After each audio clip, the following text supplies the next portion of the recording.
বিসমিল্লাহির রহমানির রহিম। সুপ্রিয় শিক্ষার্থী, নাম্বার সিস্টেমের আজ এটা দ্বিতীয় ক্লাস। গত পর্বে সংখ্যা পদ্ধতির সংজ্ঞা সহ কয়েকটি সংজ্ঞা আমি দিয়েছি, তবে ওইখানে একটি সংজ্ঞা আমি দিতে পারি নাই, অর্থাৎ নন পজিশনাল সংখ্যা পদ্ধতির সংজ্ঞাটা। পজিশনাল সংখ্যা পদ্ধতির সংজ্ঞাটা যদিও উল্লেখ করেছিলাম, তো আজকে আমি আবার সেই তোমার পজিশনাল সংখ্যা পদ্ধতি কাকে বলে সেটা বলেই তারপরে তোমার এই সংখ্যা পদ্ধতির ভিত্তি কী, সংখ্যা পদ্ধতির বর্ণনা, সংখ্যা পদ্ধতির রূপান্তর, এগুলো আমি পরে বলতেছি। আচ্ছা, তোমরা আমাকে এখানে দেখতে পাচ্ছ এবং আমার এই ফেসবুক নামটা হলো এরকম সাদেক হাসাইন।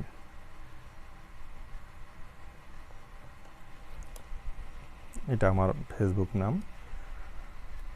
আমি ক্লাসগুলো আপাতত ফেসবুকেও দিচ্ছি এবং পরবর্তীতে তোমাদেরকে জানিয়ে দেবো আর কোথাও দিলে। প্রিয় শিক্ষার্থী, তাহলে গত ক্লাসে অর্থাৎ পজিশনাল সংখ্যা পদ্ধতি এবং নন পজিশনাল সংখ্যা পদ্ধতি, এই দুইটা পদ্ধতি আলোচনা করার সময় মানে পজিশনাল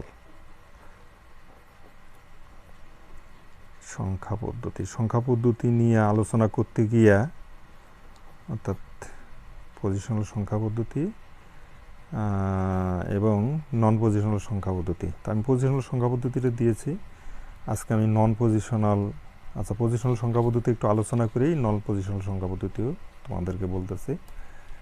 আচ্ছা, তো পজিশনাল সংখ্যা পদ্ধতি কাকে বলে? অর্থাৎ যে সংখ্যা পদ্ধতির সংখ্যাগুলোর নিজস্ব মান, অবস্থানগত মান এবং ভিত্তি আছে তাকেই পজিশনাল সংখ্যা পদ্ধতি বলে। আমি গত ইয়েতে সংখ্যাটা দিয়েছি, এই জন্য আজকের এটা লিখব না। তাহলে আমরা পজিশনাল সংখ্যা পদ্ধতি কাকে বলে? পজিশনাল,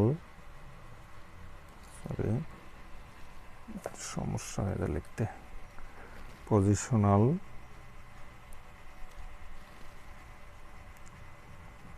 সংখ্যা পদ্ধতি।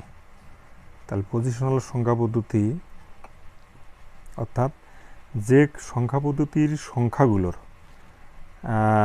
নিজস্ব মান আছে, অবস্থানগত মান আছে এবং ভিত্তি আছে। যেমন আমি একটা সংখ্যা লিখলাম, মনে করো এখানে কত, ধরো 225 সংখ্যাটা আমি লিখলাম। এই সংখ্যাটা কিন্তু আমি এইভাবে গণি, একক, দশক, শতক। আবার একক স্থানের অঙ্কের মানটা 5, দশক স্থানের অঙ্কের মান 2, শতক স্থানের অঙ্কের মানও 2। আচ্ছা, আমি এখানে 3 দিলাম, ধরো 325, শতক স্থানের অঙ্কের মান হলো 3। তাহলে এই যে অর্থাৎ এই সংখ্যাটার নিজস্ব মান আছে 5, 2, 3, অবস্থানগত মান আছে একক, দশক, শতক, এগুলো হলো অবস্থানগত। 5-এর অবস্থানগত মান হলো একক স্থানের অঙ্ক, 2-এর অবস্থানগত মান হলো দশক স্থানের অঙ্ক এবং 3-এর অবস্থানগত মান হলো অর্থাৎ শতক স্থানের অঙ্ক। এবং এছাড়া আমরা কিন্তু এখানে যখন পরবর্তীতে লিখব, এখানে কিন্তু সংখ্যা পদ্ধতিটা তোমার যে উল্লেখ হবে সেটা হবে ধরো এই 325 এবং এখানে ভিত্তি লিখবো এইভাবে 10, যেহেতু ডেসিমেল পদ্ধতির অঙ্ক বলতেছে এটা, এই জন্য ভিত্তি থাকে। তাহলে যে সংখ্যা পদ্ধতির সংখ্যাগুলোর নিজস্ব মান আছে, অবস্থানগত মান আছে এবং ভিত্তি আছে তাকে বলা হয় পজিশনাল সংখ্যা পদ্ধতি। সুতরাং তোমরা বুঝলা পজিশনাল সংখ্যা পদ্ধতিটা লিখবা। এরপরে আসো নন পজিশনাল সংখ্যা পদ্ধতি। হচ্ছে নন পজিশনাল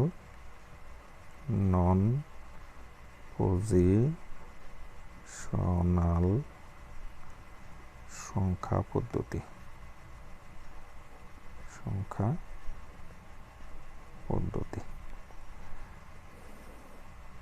আচ্ছা, নন পজিশনাল সংখ্যা পদ্ধতি হলো অর্থাৎ যে সংখ্যা পদ্ধতির সংখ্যাগুলোর শুধুমাত্র নিজস্ব মান আছে, এর অবস্থানগত মান এবং ভিত্তি নেই, সেই সংখ্যা পদ্ধতিকে বলা হয় নন পজিশনাল সংখ্যা পদ্ধতি।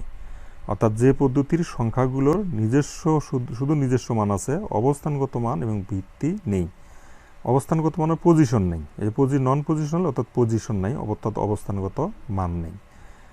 যেমন তোমরা এই রোমান সংখ্যা লেখো, যেমন এটা লেখো কত 1, এটা লেখো এরকম করে লেখো 2, এটা 1, এটা 2, তারপরে লেখো ধরো এইরকম লেখো কি 5, তাই না? শুধু নিজের মান আছে, এখানে আমরা একক, দশক, শতক এগুলো গুনি না, অথবা এর নিচে কোনো ভিত্তিও নেই।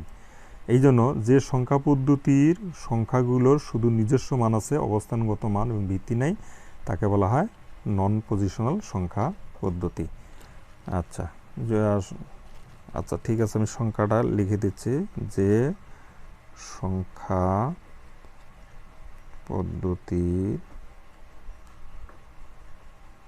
অঙ্কগুলোর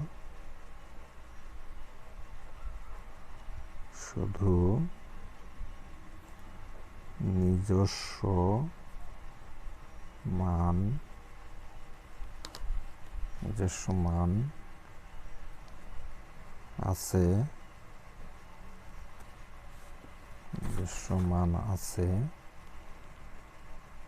যে সংখ্যা পদ্ধতির অঙ্কগুলো শুধু নিজস্ব মান আছে, কিন্তু অবস্থানিক বা মান বা অবস্থানগত মান একই কথা, অবস্থানগত মান ও ভিত্তি নাই, তাকে নন পজিশনাল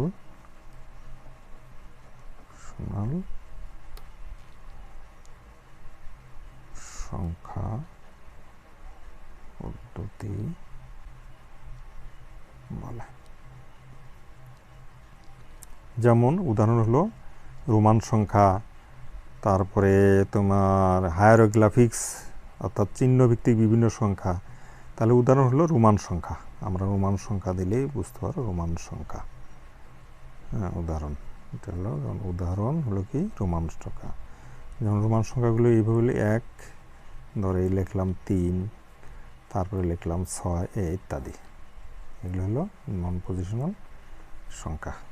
সুপ্রিয় শিক্ষার্থী, পজিশনাল এবং নন পজিশনাল সংখ্যা আশা করি তোমরা বুঝতে পারছো। আজকে দেখো এখানে আরেকটা আজকের যে প্রশ্নগুলো, অর্থাৎ এই যে সংখ্যা পদ্ধতির, দেখো সংখ্যা পদ্ধতির ভিত্তি কি? আচ্ছা, সংখ্যা পদ্ধতির ভিত্তির ইংরেজি আরেকটা নাম আছে ব্যাস বা ভিত্তি কি? তাহলে আমরা সংখ্যা পদ্ধতির ব্যাস বা ভিত্তি কি দেখো, তাহলে সংখ্যা পদ্ধতির ব্যাস ইংরেজিতে ব্যাস বা ভিত্তি কি? এই যে কথাটা, সংখ্যা পদ্ধতির ব্যাস বা ভিত্তি কি? আমরা দুইটা সংখ্যা পদ্ধতি এখানে জানছি, পজিশনাল এবং নন পজিশনাল। আচ্ছা, তাহলে সংখ্যা পদ্ধতির ব্যাস বা ভিত্তি, আচ্ছা আমি সংখ্যাটা দিয়ে নিই, পরে তোমাদেরকে, যেহেতু সংখ্যা পদ্ধতির প্রকারভেদটা আসলে আলোচনা করা উচিত ছিল আগে, তা আমি সংখ্যা পদ্ধতির ব্যাস বা অর্থাৎ যে সংখ্যা পদ্ধতিতে যতটি অঙ্ক থাকে ওই সংখ্যাকে বলা হয় সেই সংখ্যা পদ্ধতির ব্যাস বা ভিত্তি। এইভাবে বলা যায়, কোনো সংখ্যা পদ্ধতিতে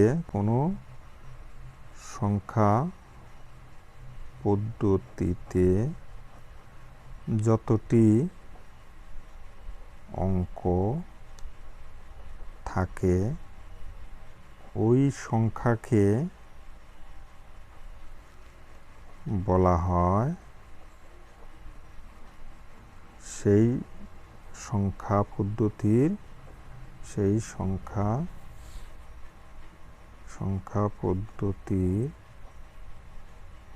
ব্যাস বা ভিত্তি।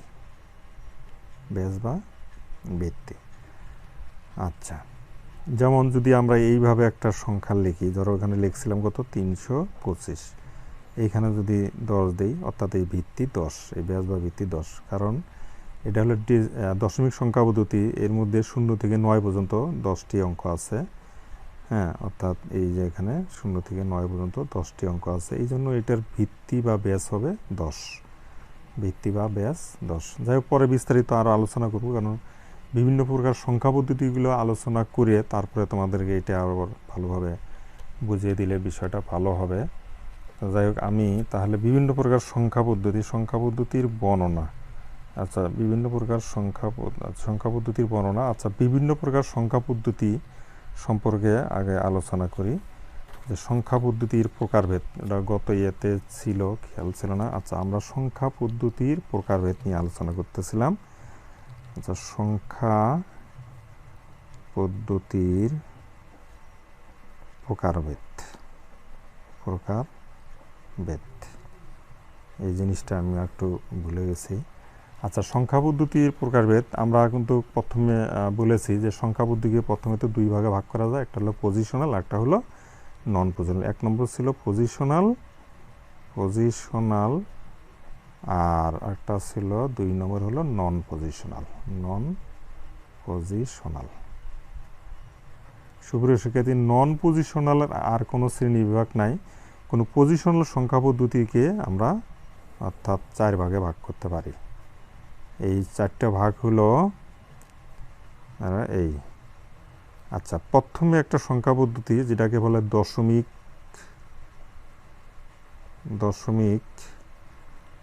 সংখ্যা পদ্ধতি।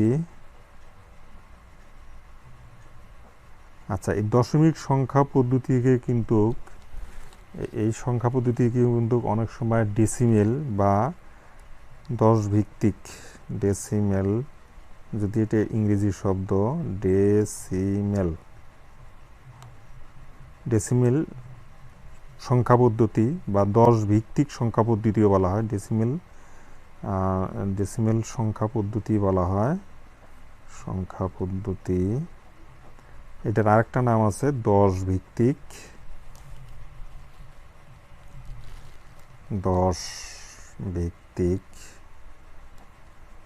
সংখ্যা পদ্ধতি। যে কোনো এখানে একটা নাম বলা যাবে, দশমিক সংখ্যা পদ্ধতি বা ডেসিমেল সংখ্যা পদ্ধতি বা 10 ভিত্তিক সংখ্যা পদ্ধতি। তারপরে আরেকটা হলো বাইনারি সংখ্যা পদ্ধতি, বাইনারি সংখ্যা আচ্ছা পদ্ধতি, বুঝতে পারছো, বাইনারি সংখ্যা পদ্ধতি। বা এটাকে আরেকটা নাম দেওয়া হয় দ্বিমিক সংখ্যা পদ্ধতি, বাংলা বলা হয় দ্বিমিক সংখ্যা পদ্ধতি, দ্বিমিক সংখ্যা পদ্ধতিও বলা হয়। তারপরে হলো অক্টাল সংখ্যা পদ্ধতি, অক্টাল সংখ্যা পদ্ধতি, অক্টাল সংখ্যা পদ্ধতি। আরেকটা হলো 4 নম্বর হেক্সাডেসিমেল সংখ্যা পদ্ধতি, হেক্সাডেসিমাল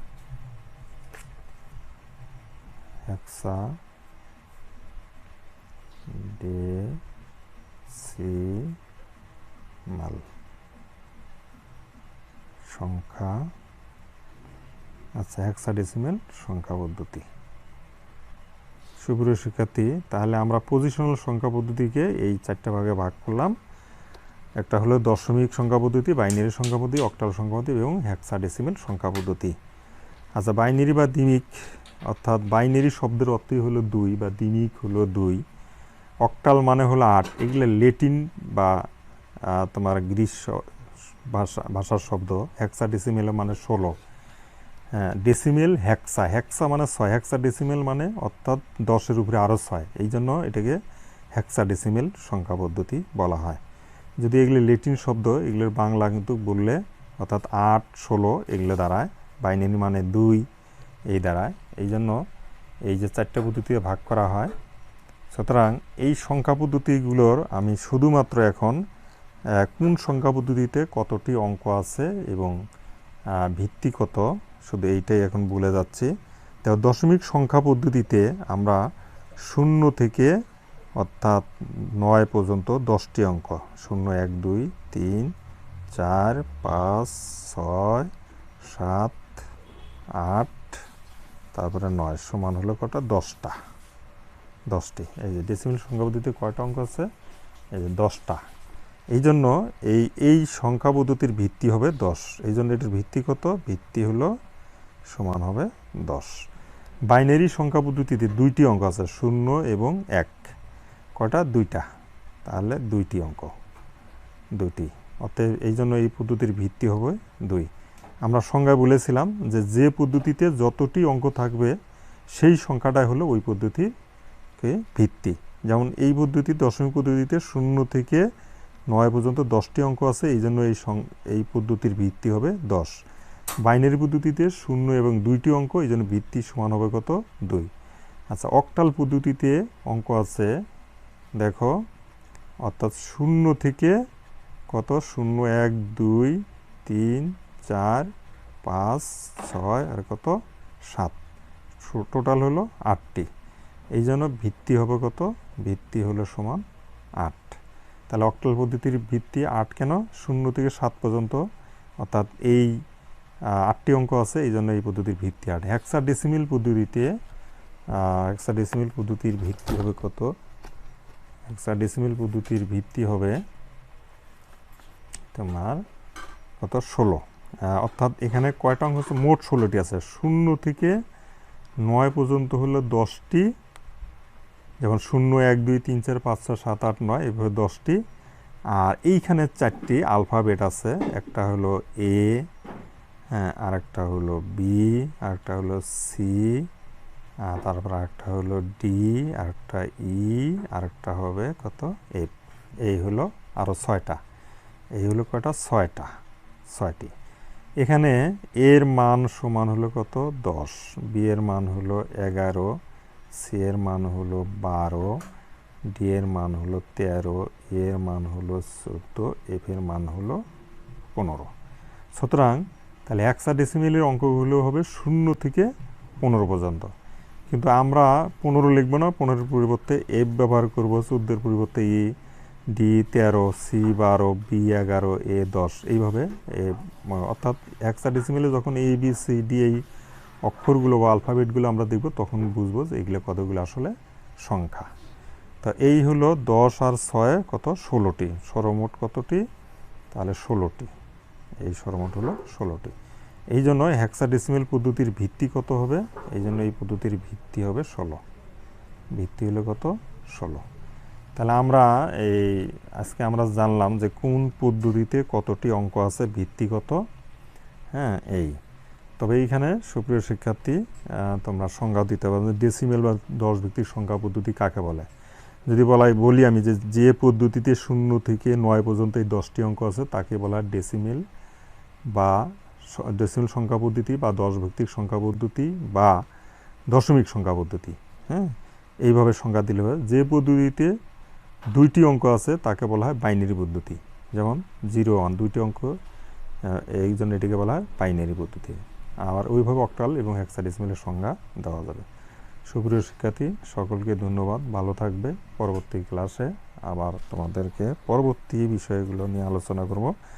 আজকে সংখ্যা পদ্ধতির বর্ণনা সম্পর্কে তেমন একটা হইল না, আবার সংখ্যা পদ্ধতির রূপান্তর আছে, আগামী ক্লাসে করব। সকলকে ধন্যবাদ।